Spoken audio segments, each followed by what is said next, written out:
Então eu adubo ou não adubo minhas pastagens? Esse investimento que eu estou prestes a fazer vai me trazer retorno e de que forma? Como implantar?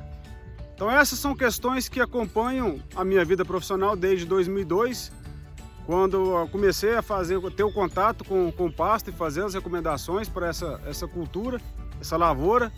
E eu acredito que é assim que deve ser tratada. E de lá para cá a gente tem visto de tudo. Muita coisa boa, muita coisa dando certo e melhorando cada vez mais. Mas ainda, na minha opinião, muita coisa ainda a se fazer. Então tratar o pasto como uma lavoura é uma das coisas que a gente tem que melhorar ainda mais, com tecnologia, com conhecimento e principalmente com comunicação.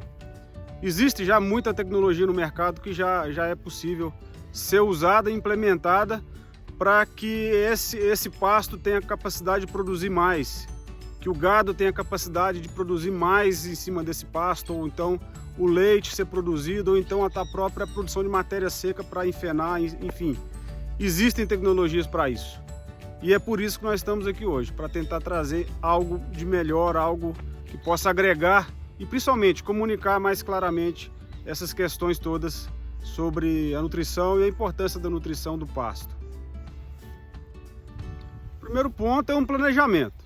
Então, qual que é o sistema que eu quero adotar? É um sistema mais intensivo, mais extensivo, onde eu possa colocar menos cabeças por hectare. Para isso, eu vou escolher um material genético. Então, se eu escolho um material genético com potencial de produção de massa alto, e aí eu saindo aí pela escala, né? As braquiarinhas, o braquiarão, o marandu, né? Vindo aí para as mais de maior potencial, como o mulato 2, o mulato. E a partir daí os pânicos, então eu tenho um gradiente de produção de massa e logicamente eu tenho um gradiente de exigência nutricional, que tem a ver com o que seu solo tem para fornecer ou com o que você vai repor via fertilizante. Então é quase que impossível colocar um material genético de alto potencial e não adubá-lo, ou não colocá-lo no solo, onde você vai ter a reposição nutricional que vem do solo para essa cultura. Então no primeiro ano vem bem, no segundo já começa a diminuir, no terceiro, quarto já começa aquele investimento em material genético que foi o capim, começa a não ser tão eficiente em retornar em termos de produção. Então esse é um cuidado que a gente tem que ter e quando a gente parte para o sistema intensivo, automaticamente a gente tem que começar a conversar cada vez mais sobre adubação de pastagens. Então, para isso, uma boa análise de solo, uma boa recomendação de corretivos, calcário, gesso se for necessário, observando, lógico, as camadas e o que tem de necessidade química para isso, né, para aplicá-lo. E também aí uma boa recomendação ou de uma adubação para semeadura, onde você vai semear esse pasto, ou então se você está querendo recuperar ou então produzir mais massa, dando a manutenção em termos de nutrientes para essa planta. Então nós temos que definir isso e a partir daí recomendar. Já uma das coisas que a gente vê que é um problema é a questão aí de, por exemplo, eu sei que eu vou fazer uma semeadura e eu vou precisar, num pasto de alta intensidade, de colocar o fósforo, que é um elemento chave essencial para ser aplicado no plantio, para permitir essa planta estabelecer mais rápido, perfilhar melhor e você ter uma boa capacidade de vedação, de fechamento dessa área e ter um pasto produtivo. Então esse é o primeiro ponto. Então normalmente o que é feito pelo produtor, pelo pecuarista, é usar o produto que é o super simples, que tem enxofre, cálcio e fósforo. E normalmente isso é feito de uma forma que se aplica a lanço junto com a semente ou então em separado, depende de qual que é o processo e como que vai ficar a qualidade dessa mistura desses dois. E isso é feito a lanço e incorporado com uma niveladora ou um galho, algo que vai dar uma leve incorporação nesse elemento. Então nós temos um problema técnico, né, que é a aplicação do fósforo a lanço numa área que possivelmente está com problemas de fertilidade, que tem um poder de absorção de fósforo talvez mais alto se for um solo argiloso. Então essas coisas nós temos que já ficar preocupados, mas isso é o comum que é feito hoje em dia nas áreas de lavoura. Então essa foi uma das primeiras coisas que eu pensei e falei assim, nós precisamos mudar. Nós precisamos ter algo de melhor a ser feito, algo de uma melhor tecnologia que pelo menos te dê uma reserva de fósforo mais protegido e por mais tempo nessa área. Então esse é o primeiro ponto. O segundo ponto é o equilíbrio. Então não adianta colocar só o fósforo se esse solo, essa gleba, esse piquete que você tem está com demandas de outros nutrientes. E o nutriente não é só nitrogênio e potássio além do fósforo. Nós temos o enxofre, o cálcio e o magnésio, que normalmente você faz com a calagem, com gesso, mas tem os micros. Então tem trabalho de pesquisa que mostra uma produção bem maior, significativamente, de pasto, de feno, de grãos, de capim, de sementes, em função apenas da aplicação aí do micronutriente, o boro, o zinco, o cobre, o manganês, enfim. Então o equilíbrio dessa fórmula que você está aplicando, que você está investindo, ela também reverte em produtividade. Então a gente tem que tomar o cuidado para poder recomendar o fósforo certinho, da forma correta, protegido de alguma forma, com possibilidade de disponibilização com o tempo, mas com um complexo nutricional adequado para poder fazer com que essa planta produza mais, tenha maior potencial produtivo. Então é o segundo ponto, complexo nutricional adequado para o capim e para o pasto. Enfim, uma vez que você conseguiu o seu planejamento, já escolheu o seu material, o capim, já fez todo o processo, já vai fazer a sua adubação com o máximo de qualidade possível em termos de produto. A questão agora é esperar esse capim vir, né? Para você dar o primeiro manejo e a partir daí você colocar o gado ou fazer o que você tiver que fazer com esse capim, ou fenação, enfim, e repor o nutriente que você está extraindo.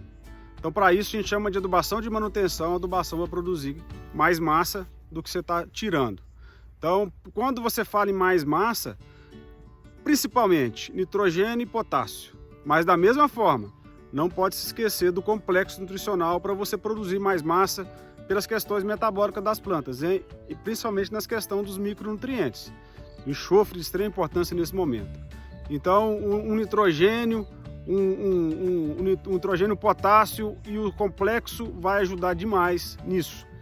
Aí a gente vê outra situação, né? Muitas vezes o produtor fazendo ureia numa área onde você está com um capim igual esse atrás, imagina isso já com o primeiro manejo de gado. Então quer dizer, tem muita palha por cima, você vem e faz uma ureia logo na sequência da saída do gado. Se houver qualquer umidade e essa ureia derreter, né, se dissolver e vier o sol e não chover, numa situação dessa com palha, onde você já vem com uma correção de calagem lá atrás, o potencial de perda do nitrogênio que você está aplicando é gigante. 60%, 70% do que você aplicou pode ser perdido aí em 3, 4 dias após a aplicação, se não chover. Isso a gente não quer. Então a gente quer a eficiência daquilo que você está aplicando de fertilizante, reverter em produção de massa, em produção de carne, em produção de leite. Então por isso a gente trata esse fertilizante da melhor forma possível, protegendo ele também, para que aquilo que você aplique, espere a chuva acontecer, para a planta poder ter tempo para poder absorver esse nutriente. Então essas questões aliadas a um complexo nutricional adequado para essa produção de massa é de extrema importância para você ter longevidade no seu pasto e ter produção. Então, pensando em tudo isso, depois de tanto tempo já de contato e tendo as recomendações sendo feitas, nós do Departamento de Pesquisa da Terrena procuramos algo de melhor a ser feito em termos de tecnologia de fertilizante. Lembrando que é importante se usar um processo de recomendação, de análise, para se chegar num planejamento adequado em função daquele manejo que você está querendo adotar. Mas para proteger esse fertilizante e aquilo que você comprar e investir ser mais eficiente em termos de uso no campo, nós criamos uma linha. Essa linha, o nome é Terrena Pasto. São 3 tecnologias nessa linha. O Terrena Pasto Semear, que é para ser usado quando você vai aplicar a semente ao solo, né, semear essa semente nova, e aí você tem toda aquela questão do fósforo em proteção, fósforo sendo disponibilizado por mais tempo, um complexo nutricional adequado. Então você tem tudo isso no fertilizante que te permite ter mais eficiência. Nós temos ainda o Terrena Pasto Mais Massa, que é para que depois que você fez o manejo do gado, ou o gado fez o pastejo, você tirou do piquete, você vai entrar repondo o nutriente. e essa reposição vai ser conforme a sua quantidade de UA por hectare adotada. Então você tem um nutriente protegido também, que te espera uma condição climática, que se aplicado no solo, ele vai esperar uma condição climática adequada para ser melhor absorvido pelo pasto, pela planta. Então, e aliado também a um complexo nutricional maior, com micro, com enxofre, enfim, com todo o complexo que precisa esse pasto para produzir, e você ter na hora do seu ciclo, voltar nesse piquete de novo, esse pasto está em condição de produção de massa adequada e de qualidade de massa adequada. Esse é um outro fator importante, produzir massa com qualidade. E com isso a gente tem, com o terreno a pasto, semear, logo na sequência o terreno a pasto mais massa, para produzir de forma cada vez melhor no seu sistema aí de pastejo. Todas as informações complementares sobre essa tecnologia, sobre pastagens, importância de adubação, nós vamos ver esse ano no Terrena Agro 2020 virtual. Então não perca a oportunidade de acessar, de se inscrever, e vai acontecer agora, dia 20. Então fique ligado aí, mais informações vocês podem encontrar lá para poder produzir cada vez melhor.